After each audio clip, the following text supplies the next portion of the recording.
Hey everyone, welcome back to the Cilia Li Show. It's your girl Cilia. So this week we are back with part 2 of last week's episode where me and Peta-Kay talk about finance. And also I spoke about how I got into debt because of my ex-boyfriend. I had to take an IVA. And this week we talk about financial abuse. You may have been a victim of it or you may not even know you've been a victim of it. I have been one and I share a few of my stories. Anyway, I hope you enjoy this. Who should pay first on a date? Sure, yeah, who should pay first on the date? Or who should pay on the date? Not first, who should pay? I would say, is this a first date? Yeah. Okay. First date, I'd say the man should pay. But the caveat to that is it's okay to be 50-50 on a date. Okay. I think also for me, it's more if you've asked me out, then you should pay. Or at least offer. You don't necessarily have to. Like, I've never been that, oh, no, he has to pay. Kind of that. Yeah. I don't care about that. You know, but I think if you're asking someone out, then you offer to pay. Yeah. Or if it's a place you know you can't pay for, then, you know, make it somewhere a bit more within your budget. But I'd say, for me personally, it's not a big deal. I know that it's a big deal for a lot of women. Yeah. But for me, I've never really cared about that. But I would say if you're asking me out, first date, you should pay. I agree with like if you ask me out, of course you're paying. But the real question you should ask is, on my first date, did my husband pay or did we split 50-50? That's the question you should ask. Okay. So you went 50-50? We went 50-50. But this is the funny thing is, so we went on the date now and it came to pay. And to be fair, like, I don't know if it's a Jamaican thing, but I've always learned that whenever you're going out somewhere, even if someone says they're taking you out, make sure you have your own money just in case. Are you Jamaican as well? I'm Jamaican, yeah. So, of course, I had my own money. So we got to pay now and I don't remember what happened. I don't remember if I assumed that he was going to pay, but long story short, we paid for ourselves. And then afterwards, I was feeling a bit salty, like, how dare him not pay? And then after I was like, okay, girl, it's actually not that deep. But funnily enough, going back to it, we were in our early 20s. Like, he couldn't have actually afforded to pay. But where did you go there? I think we just went Burger and Lobster. And that was like, I think the bill might have been like £80 or something like that. Was it when it was still 20 quid for a whole lobster and chips? I don't think it was 20. I feel like it was more. Oh, okay. I think the bill was around maybe £70 or £80. Okay, because do you remember Burger and Lobster back then when it first opened, it used to be 20. Really? Oh no, definitely wasn't 20. Every single lobster, whether you have lobster or lobster roll, is 20. Oh wow, no. If it fries was 20, he should have paid. But no, it wasn't. It was more. So how was it dynamic? Like, okay, so the bill comes now. So was it like? Okay, my memory's a bit hazy. I just remember how I felt. I don't remember exactly what happened, but I do remember that he paid and I paid. And then on the train back, I was feeling a bit salty, like he didn't even pay for my food. But then after years later when we spoke about it, and also for me, seeing how he was with money, like he's a very giving person. He's not a stingy, he's not a 50-50 kind of guy. He just could not have afforded to pay for both of us. And that was fine. I think sometimes you just got to assess the situation. And also if you're going into dating in your 30s and older, it's a little bit different. You know, we were like in our early 20s. So you got to assess the situation and can the person actually afford to pay? Yeah. You know, I think sometimes we have that expectation, but also it's not always feasible. Like, imagine you're going out on dates every single week and you want the person to pay all the time. Like, unless he's on a really high income, that's a lot of money to be spending. Like, I do empathize with men in the sense that the expectation sometimes when it comes to dates, it's not easy. I'm glad I'm a woman. I'm not going to lie to you. Because can you imagine you're going out on dates weekly, and especially if you're going somewhere expensive, let's say £100. You're going out for dinner, nice place, you're spending £100 every single week. That's £400 every month just on going out. On top of that, you're probably getting nice gifts or just small things that adds up. You can easily be spending £600 a month for someone that you might not even be together with in a year's time. Yeah. You know, so I think sometimes when it comes to trivial things like that, we've got to manage our expectations. There's more important things for you to look at when you're dating someone than just, is he going to pay for the whole bill? Yeah. Like, there's times I'll treat my husband. Yeah. When we're dating, I treat him. And I think, again, if we want partnership, we've got to be fair in that. Give and take. It's give and take. It's definitely give and take. So, I think some people think that I always want the man to pay because of my previous conversations. But to be honest, For me, it's number one. The first date for me is like, especially if you ask me, because first of all, I know the first date will always be that person who asks me, because I never moved to a guy. I would never ever move to a guy. Okay. So anyway, but yeah. So first date, I do expect a guy to pay. Now there's a reason for this. It's not about the money. You don't need to take me to no bougie restaurant. Yeah. I don't care about that stuff. For me, it's that if you pay for that bill, for me it's like, okay, you're like taking charge. It's like makes me feel you're a man, like you're taking charge. That's just how I see it. And some people might argue, okay, yeah, of course he's gonna pay for the first day because he's trying to impress you. But then, okay, so then the second day, I do expect him to pay again as well. But I probably would offer this time, and then depending on his response. So to be honest, I'm not gonna lie. I don't know about you, but for me, I think with the man as well, the man can also say it's the same with the men. I think every single day until when you're not official, when every single day is like a test. Subconsciously, it's like a test. So like if they don't show some sort of generosity, they start. It's like if you see traits of them being like they're always calculating stuff. That's already a red flag for me. If that makes sense. Calculating stuff like what? What do you mean? Like okay, could be like let's just use date money for example. So I paid this, and can you cover this, and do you know what I mean? Like just like last time you paid it, do you want to pay like I owe you this and all of that. Like I mean, it's just like why is it calculated? Like, okay, I get you. Yeah, but if you're in a relationship, I don't know, yeah, sometimes I will treat you, like things like that. I will treat you like a king. If sometimes I will take you out and things like that. Yeah. So my parents are quite traditional. But my mum said to me that when they were dating, well, obviously in a relationship, she said most of the time that she paid. Oh, really? Yeah, and I said, why? And she goes, it's because your dad couldn't afford to pay to go out. Like we said, like, it's expensive. Wow. Yeah. And then because she would, at the time, my mum was earning more than him.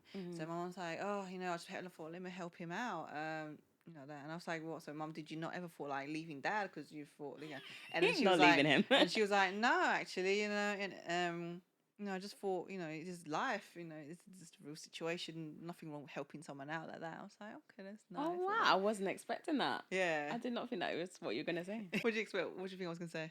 I don't know. It's just surprising. Like what years was this? Like the 90s, 2000s? Well, my parents. Yeah. 1970s, 80s, I think. Wow. Yeah. Like I wouldn't expect that for that kind of time. That's so interesting. That she'd be paying for the dates. Yeah, that's what I mean. Oh, okay, yeah, no, but yeah, because she said she was earning more than my dad. Yeah, so I was surprised as well, and I was like, oh, because like also that generation is, or like, I don't think you would go for someone that's yeah, exactly. You earning less than you as a man. Yeah, your mom was ahead of her time. So yeah. no, she was. Oh no, because my mom is older than my dad as well. Oh, okay. I guess that might play into why she was willing, because like she probably thought he's a little bit younger, he's not established. She's 5.5 years. 5 or 6 years older than my dad. Okay. Oh, that makes sense then. Shit, I hope she's not gonna watch this anyway. So oh, stop. She hates it when I talk about that kind of stuff. Really? About that she's older than my dad. I mean, to be fair, 5 years is not that much. No. Yeah. I mean, if you said 10 plus, what 5? Oh, well, I mean, like Priyanka is like 10 years older than what's his name? Nick Jonas. Was it? That's I think so. Yeah. I don't know. Okay, so let's talk about your experience. So before getting married, what's the difference between before your finance situation, before getting married, and after getting married? So before getting married, our finances was completely separate. So even when we were like saving for our wedding, we just kind of spoke about how much we could both afford to save. So he was saving separately, I was saving separately. We made our plans for how much we wanted to spend on our wedding, and then we just kind of paid for things as they came up. But before we got married, we kind of like spoke about like, so how do we want to like manage our finances? And for both of us, we didn't really have examples that we could be like, oh, we could do like what our parents did, because both of our parents were divorced and not together anymore. So we kind of just had to like find our own way. So what we had decided was we'd have a joint current account, which we'd have like our bills, have our salaries go into, pay our bills that way, and we'd have like a joint savings account, but keep separate savings accounts. But then once we actually got married, we realized that theoretically, what we should have had after bills was just never there. Because again, we're always going out, spending money, and life is expensive, and you don't actually realize it. And that was the first time for both of us Sorry, just met my steps goal. All right. And what we realized for both of us was that the money goes so quickly, because when we did get married, we were both living with our parents before we got married. So when we moved in together, we're now paying bills and rent and all these kind of things that we weren't used to. And it's different when you've got a full-time salary living at home. You've got all this disposable income that you can easily save or easily spend. But it was different when we then had those responsibilities and just realizing, oh my gosh, things are so expensive. So that's when we decided to like start planning, having a proper budget, and that helped. But even along the way over the last 5 years, we've adjusted how we've managed our finances. So initially, we would have our income into one account, all our bills from that account. But then I realized that it's better for us for like discretionary spending, I call it. So like, let's say the random stuff you want to spend money on, for us to have a separate account we put money in that we can just spend it that way, which is separate from each other. Because I found that when you have the bills in the same account that you're spending, you're going eating out from that account, sometimes you overspend without realizing it. And also you kind of deceive yourself into thinking you have more money than you do, because everything is coming from that one account. So when we separated it that way, it just made it more streamlined for us and a lot easier to actually see how much we have and to be a bit more accountable to our budget. So we've just had to kind of tweak things along the way and just find what works for us. Yeah. Is there a person that, is it you or your husband that is in charge of finance at home? Do you have that? I wouldn't say anyone's in charge, Yeah, 'cause you but know I usually take there's- more the yeah. financial, like I'm like more the CEO, but we're both in charge. Yeah. But I organize things better. Like I will be initiating those conversations more so because of the nature of what I do, and just naturally I'm the person to like, I like putting the numbers together. So I'll put it together. I'll be like, okay, so this is the budget for next month. What do you think? Or if there's things that he wants to buy, he'll let me know like, oh yeah, put this into the budget.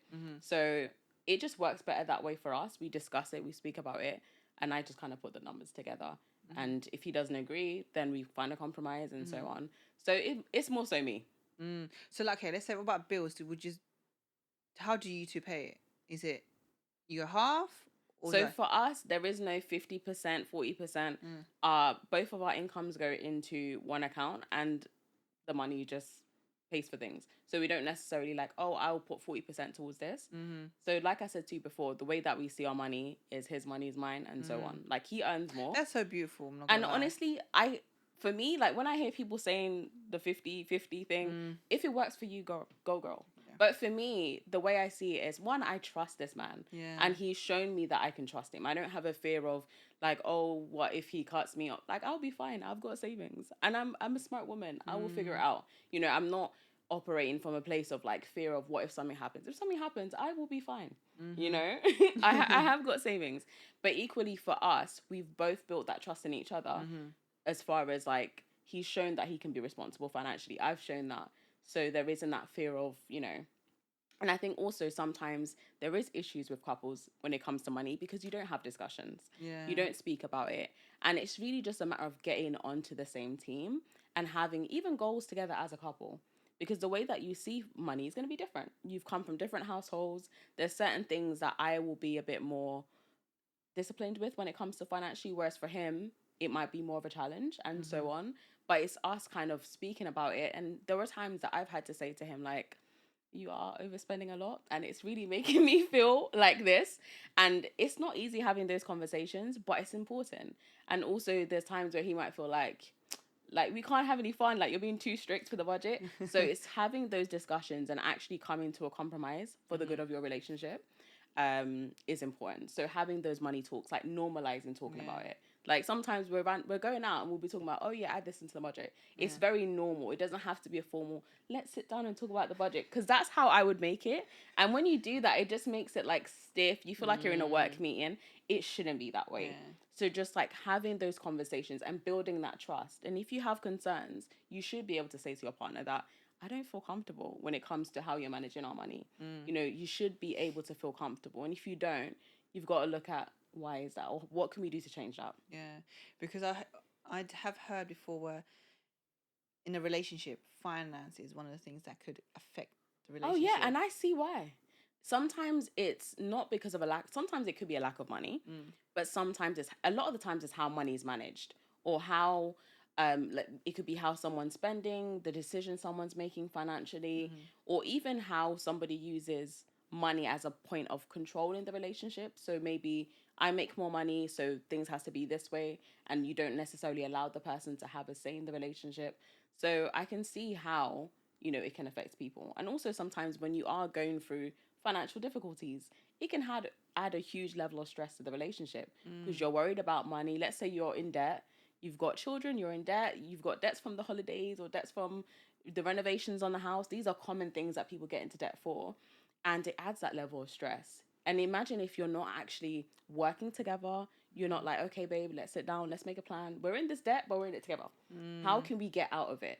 And I think when you have issues in your relationship, you've got to both look at it a sense of how can we attack this problem, not how we're going to attack each other. And that's what no, it's true. But that's what tends to happen in relationships. So even when we first got married, there were times we were broke. Like, because again, like I told you, theoretically we had good money, but it was always going. And it's like, how is this happening? So again, in those times it was challenging, but it was like, okay, like how can we work together to better things? So even now, financially, we have less money than we did a few years ago on paper, but we have more savings than we had then. The main thing that's changed is one, our mindset, how we manage our money, and we're a lot more disciplined with things. So that in itself has shown me that sometimes you can be in a better position with less simply because you know how to manage it better. Of course, we want more because things are expensive. Yeah. But my point is learning to work on those habits and actually managing things differently. I've seen firsthand in my own life how much of a difference that's made. Do you did you teach him a lot, or he's already always been good at managing finance? There's things I've taught him as far as like budgeting and strategizing. I'd say yes, I've taught that. But in terms of actually being responsible, he's never been someone that's like had a lot of debts or anything like that. So the basics were already there. He's been someone that he would save. He's been quite responsible with money. Yeah. But more so in terms of us working together as a couple and like planning together as a couple, that's been more like driven by me and things that I've learned. I'm like, oh, let's try this. So earlier you said something about people would use money to control people. It makes me think of financial abuse. What is that? Is that a thing? Financial abuse is a thing.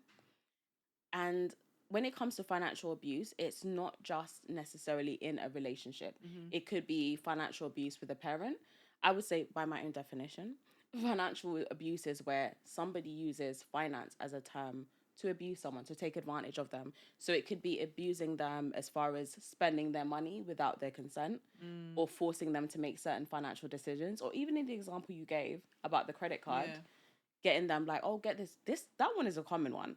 Or even like, oh, take out a contract for me in your name because of course the person's credit is bad. But even if like you trust them, like this, they're not doing it out because they have bad intention. It literally is because they are just genuine struggle. They do love you. Is that still as? I wouldn't say that's abuse per se. You can abuse someone without the intention.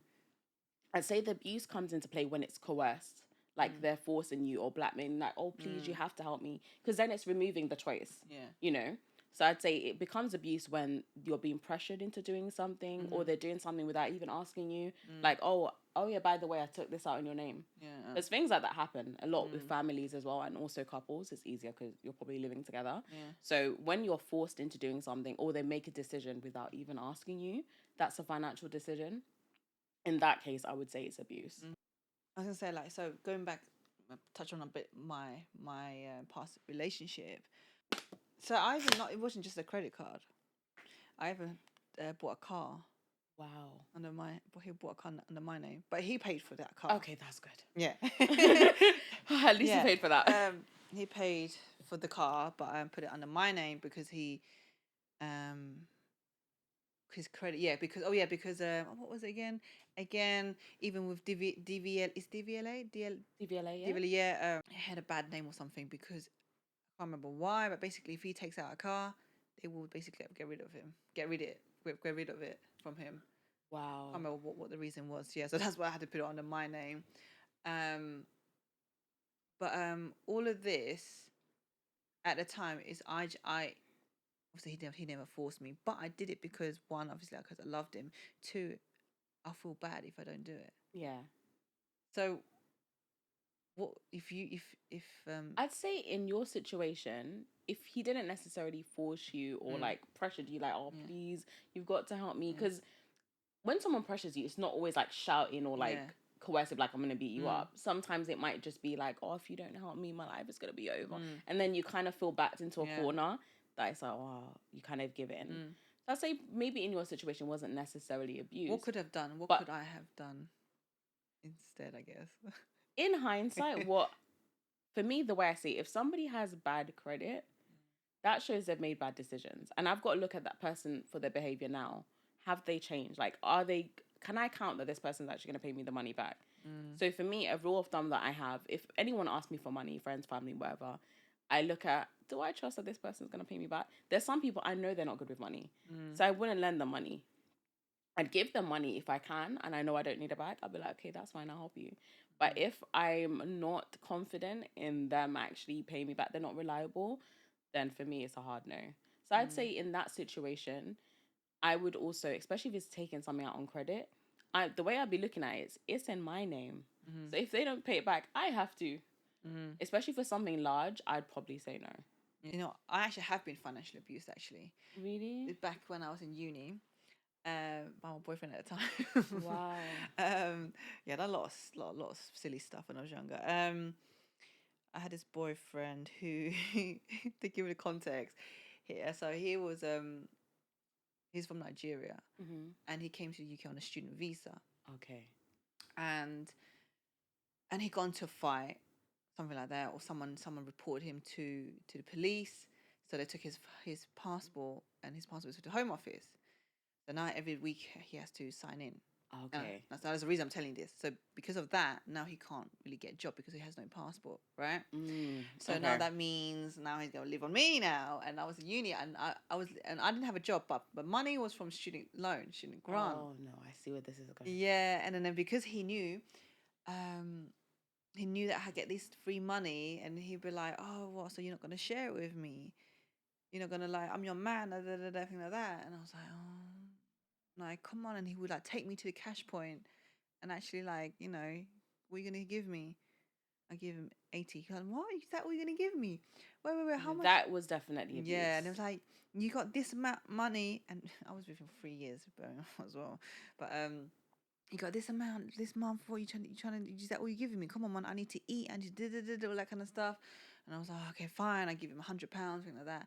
Oh my But gosh. so every time when I got paid, I would not let him know that I got paid. But then eventually, he would somehow get it out of me because I wasn't strong enough back then. And yeah, so he was literally living on me and got me to get him a phone contract under my name.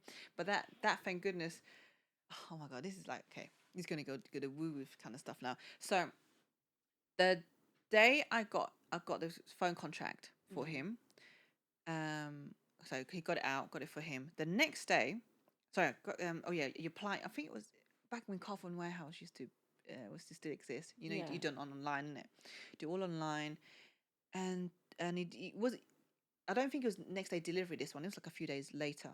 Anyway, he was going to send to my house, not to his place, because he used to share a room in one of the houses, and he didn't want people to know that what he's getting or stuff like that. Okay.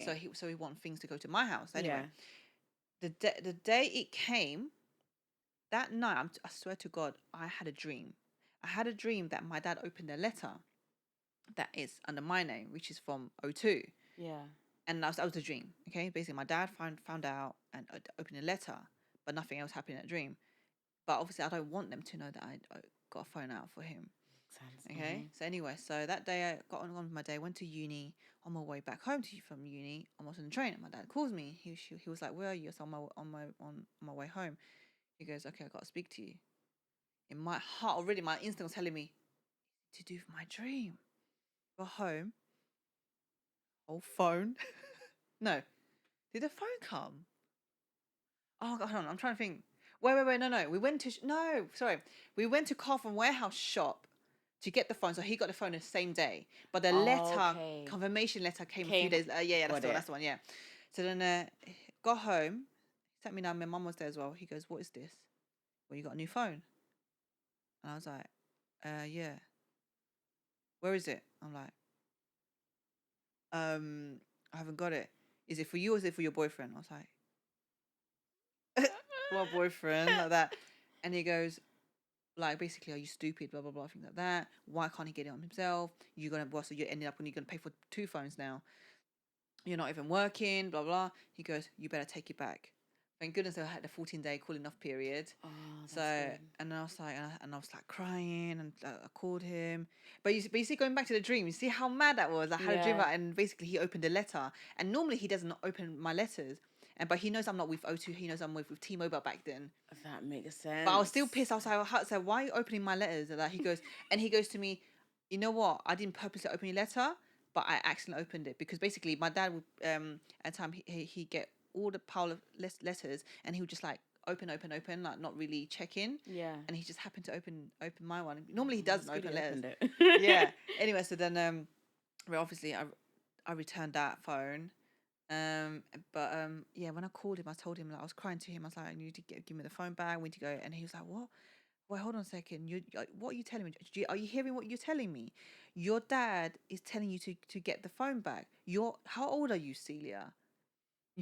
Sir, you can't get this phone yourself. How old are you? He was like, you're 20 years old and you're letting your parents tell you what to do and you're crying. Are you serious? That. Oh my God. And I was like, look, I don't care what you're saying, but I need to give it back, okay? And he goes, fine, like that. So yeah, and I took it back. Thank goodness I was able to take it back. That's horrible. I'm glad your dad found that out. Yeah. And because otherwise, the way you were describing him, he probably would not have even helped you pay it off. No, absolutely, he wouldn't. Yeah. Horrible. Yeah, I know. But even that example, although it might feel embarrassing for you, those things do happen. Yeah, it does. It is embarrassing, but at the same time, I'm open to telling because people who follow me know that I always want my story to inspire other people. So yeah, ladies out there, if your man or the person you're dating, whether you just met someone, they're already telling you to sort of force you to get money out of your account or whatever it is, or buy this or buy that. They might be sweet talking you. Oh my God, another experience as well. But sweet talking you, and if your gut instinct telling you you're not comfortable with it, say no. Yeah. If you're scared that you're gonna lose them, then so be it. They're not for you. That's it. They should not be abusing your finance. If they love you, they would do that. Exactly. And do you know what? Also, abuse is subtle. Sometimes you don't realize it's abuse. Yeah. But when someone is pressuring you to make a decision like, it needs to be today. Yeah. Whenever you feel pressured for anything, be like, give me time. Even if you've already decided, just be like, I'll get back to you. Yeah. So at least then you've got time away from that person to think about it, to make the decision, or even to speak to someone else. Like, what do you think about this? Yeah. You don't need to say it's you. We do the hypotheticals all the time. What do you think about this? Yeah. Do you know what I mean? So just give yourself time to actually think about it and don't let anyone pressure you into anything. And I want to talk about, how you said financial pressure or abuse can be subtle. Yeah. Let me tell you another one I just remembered. So I dated this guy. I don't know if God knows why we lasted for so long, for a year. But anyway, the way he asked for me for money, he wouldn't be like, oh babe, come on, please, I need this, I need help with this, like, you know what, you're not going to help me out. He was very nice. He was so smooth with his words, like smooth like syrup, literally. Yeah. But he would be like, oh babes, man, it's emergency. I don't know, I can't remember, I can't say it exactly, but the way he said, he has a way of saying it. It's emergency, blah blah. And he will call me with the sweetest, like softest voice. Well, just basically say the sweetest stuff, and somehow like I'll be like, okay, don't worry, I send it to you now. But it would be small amount, £30 there, £40 there. But it adds up, obviously. Oh yes, it does. Definitely. Yeah, so like one day 30. Especially if it's consistently. Yeah, like in a week, without realizing, I would have sent it £100. Oh my gosh. Yeah. Obviously, when you're young, you do silly stuff like that. But yeah. Not just when you're young. Yeah, that's true. That's the thing. When you're in love, you do. Well, you think you're in love. You do silly stuff. But even with that, also sometimes the financial abuse is not necessarily just a partner. It could be parents. Oh yeah. It could be family. A lot of people get pressured, especially let's say you're living at home. In some dynamics, it's like there's that pressure, like, oh, you need to help pay for this or pay for that. And there's a level where it's responsibility, but it can become abuse when you're being forced into making the decision that you don't want to make for yourself. Or even I've seen cases of people where their family members have taken things out on credit in their name without telling them, and now it's like, and they refuse to pay, and now it's like under your name, and if you don't pay, it's going to affect your credit negatively. Things like this are abuse. Yeah. It's insurance. Okay, this is. I was gonna say I thought of another abuse. Insurance. So again, there's another experience, another story. The same guy that I was just saying, did it for a year. So he got banned. He got his driving license taken off him, and so he couldn't. He doesn't have a driving license to drive. Yeah. Okay, but I took the risk and still let him drive my car. And I basically so basically, yeah, we had a car accident when he was driving, but I was next to him, and I obviously had to take the blame. And I feel like that is a type of also abuse, but I don't know if it's financial, but is insurance still a type of financial abuse? I think. Well, yeah, I think the whole situation, there was definitely some elements of abuse there. Yeah. And because of the situation, it's like, because you know that he can't technically be driving, you're then pressured into making that decision. Yeah. Anyway, Just tough. Oh gosh. Yeah, no, I did a lot of silly stuff when I was young. When you're young and innocent, naive, not innocent, naive. Yeah. Yeah, so naive, and unfortunately, naivety can last many years. Oh yeah. That's the problem. You'd hope you grow out of it, but sometimes you don't. And I think also sometimes not really necessarily naive, and also because let's say like with your husband, some of you might be, you love your husband so much, and your husband is addicted to gambling, and you love them so much, like you just want to help them, pay off their debt, like like especially if you got taken a loan from a shark loan.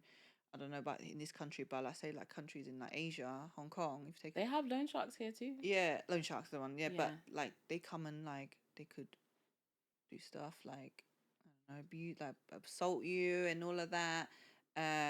Force it, and there's a lot of cases in Hong Kong where it force people to basically commit suicide because there's these people like literally like gangs come into your house, asking for their money back and stuff like that. Basically the violent way to get the money back. But obviously that's what my point is, like they'll be like, with a wife don't want to see that the man get assaulted or whatever. Obviously they're gonna work their asses off or just try to pay to try and help them get the situation.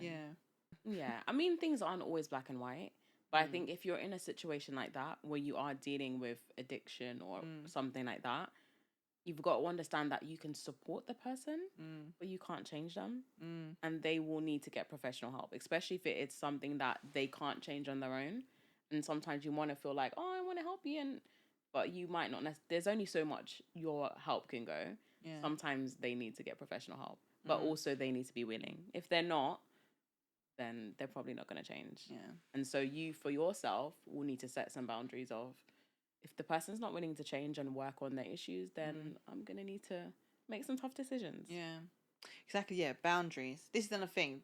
The reason why I did all those mistakes, because back then I didn't have boundaries. I didn't know what self-love was. As you know, I'm on this journey, and no self-respect, which is why I did all of that. Yeah. Obviously, the same person. If it's the same mindset now, if I had the same mindset now back then, 100% it wouldn't happen. Of course. But that being said, all those incidents, all those experiences, is what shaped me to be the person today. Wiser. Exactly. Okay, let's wrap it up here. Any financial advice that you haven't mentioned for single ladies? Single ladies, as a starting point, if you haven't already, start that starter emergency fund. So your starter emergency fund is going to be at least 1 month's worth of your expenses. So whatever that number is, I'm not going to say 1,000 because your expenses may not be 1,000, but 1 month's worth of your expenses. So work towards saving that first. Once you've got your starter emergency fund, then you work towards, let's say, 3 months worth of your expenses. So this is going to help you for an emergency.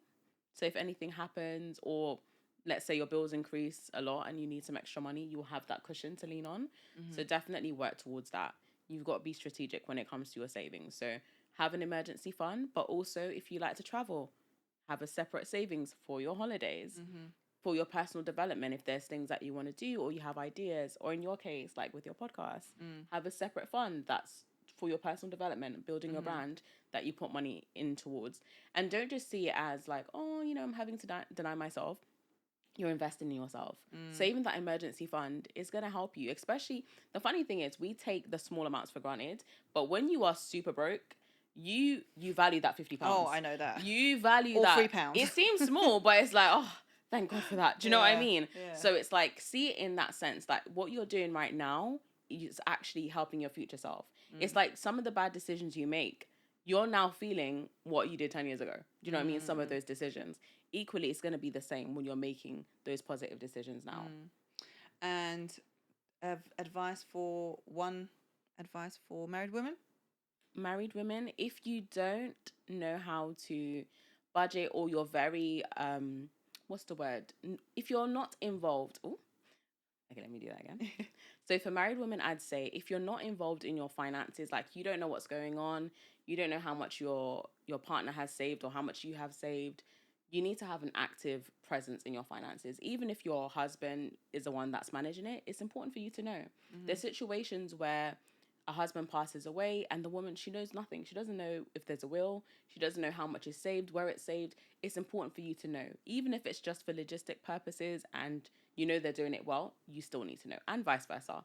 It doesn't matter who's managing the money. You both need to know how it's being managed, and so that you can have a clear input into it. And also, I would say having an account in your name is still important.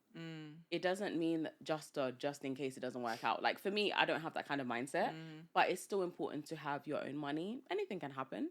And at least you'll be able to support your family. You'll be able to support yourself by having some extra savings as well. So I would say those two things. Nice. Thank you. Thank you. Thank you so much for coming on. I learned a lot. Oh, you did? I'm glad to hear that. I'm sure you did too. If you resonated with this, or you liked it, you think someone you believe, actually, I'm so sure you have at least 5 people in your circle that would need to hear this or watch this. Please share with them. Don't forget to subscribe, follow, and yeah, I'll see you in the next episode.